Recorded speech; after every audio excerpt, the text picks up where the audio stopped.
उसके बारे में गलत संदेश देने का काम अगर कोई पार्टी कर रही है तो उसका नाम है भारतीय जनता पार्टी। पटकना चाहते हैं, फोड़ना चाहते हैं, ये है आपका तरीका। देखिए,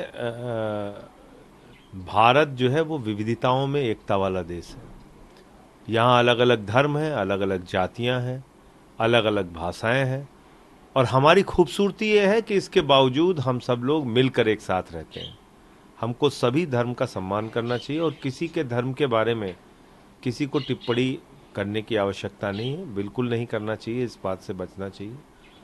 जहाँ तक सनातन धर्म का प्रश्न है, सनातन धर्म को बदनाम करने का, सनातन धर्म को पूरी दुनिया में उसके बारे में गलत संदेश देने का काम अगर कोई पार्टी कर रही है तो उसका नाम है भारतीय जनता पार्टी, जो चंदा चोरों की पार्टी है। और इन्होंने प्रभु श्री राम के नाम पे चंदा चोरी की। भारतीय जनता वो पार्टी है जिसके डिप्टी चीफ मिनिस्टर रहते हुए दिनेश शर्मा जी ने कहा था कि सीता मैया तो टेस्ट ट्यूब बेबी हैं। उनके नेता योगी आदित्यनाथ जी ने कहा था कि बजरंग बली तो दलित थे। उनके एक नेता हैं शिवराज सिंह जी, वो कहते हैं कि जो मोदी जी हैं वो तो भगवान श्री राम हैं और अमित शाह जो हैं वो बजरंग बली हैं।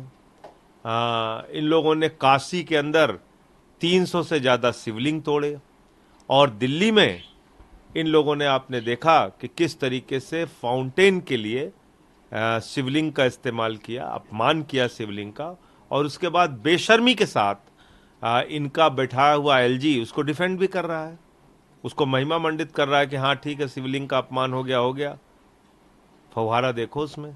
तो भारतीय जनता पार्टी जो है वो सनातन धर्म को पूरे देश और दुनिया में बदनाम करने का काम कर रही है। और जहाँ तक उदयनिधि मारन का सवाल है, मैं सिर्फ इतना कहना चाहता हूँ कि भारत के अंदर हमको सभी धर्मों का सम्मान करना चाहिए, किसी के धर्म के बारे में टिप्पणी करने की आवश्यकता नहीं। देखिए, ये सबसे बड़ा अपमान तो भारत के पूर्व राष्ट्रपति श्री रामनाथ कोविंद जी का है। श्री रामनाथ कोविंद जी जब इस देश के राष्ट्रपति थे, प्रभु श्री राम के मंदिर का शिलान्यास हुआ, उस समय भी नरेंद्र मोदी जी ने राष्ट्रपति का, तत्कालीन राष्ट्रपति का अपमान किया था रामनाथ कोविंद जी का। उनको प्रभु श्री राम की राम मंदिर के शिलान्यास के अवसर पर नहीं बुलाया गया।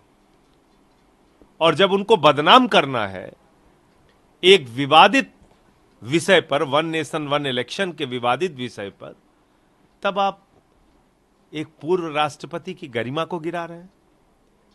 एक पूर्व राष्ट्रपति को आप अपने राजनीतिक एजेंडा के लिए इस्तेमाल कर रहे हैं। एक पूर्व राष्ट्रपति को आप पूरे देश में बदनाम करना चाहते हैं। आप अपने गुनाहों का ठीकरा श्री रामनाथ कोविंद जी के ऊपर पटकना चाहते हैं, फोड़ना चाहते हैं, यह है आपका तरीका। तो ये जो काम किया, मैं समझता हूं कि ये तो मजाक बना दिया इन्होंने। एक राष्ट्रपति के पद की अपनी गरिमा होती है, और जो व्यक्ति देश का राष्ट्रपति रह चुका है वो, उसका किसी राजनीतिक पार्टी से लेना देना नहीं होता, उसका अपना एक सम्मान, उसकी एक अपनी गरिमा होती है, और इसको धूल दूसरित करने का काम मोदी जी कर रहे हैं। और एजेंडा, जो मैं बार बार कहता हूं, मेरी बात से हो सकता है लोग सहमत हो ना हो, लेकिन दलितों से एक नफरत बीजेपी के लोगों के मन में है। रामनाथ कोविंद जी को प्रभु श्री राम के मंदिर के शिलान्यास में तो नहीं बुलाया जाता, लेकिन उनको बदनाम करना है तो देखिए आप, उनको कमेटी का वन नेशन वन इलेक्शन का बना दिया। और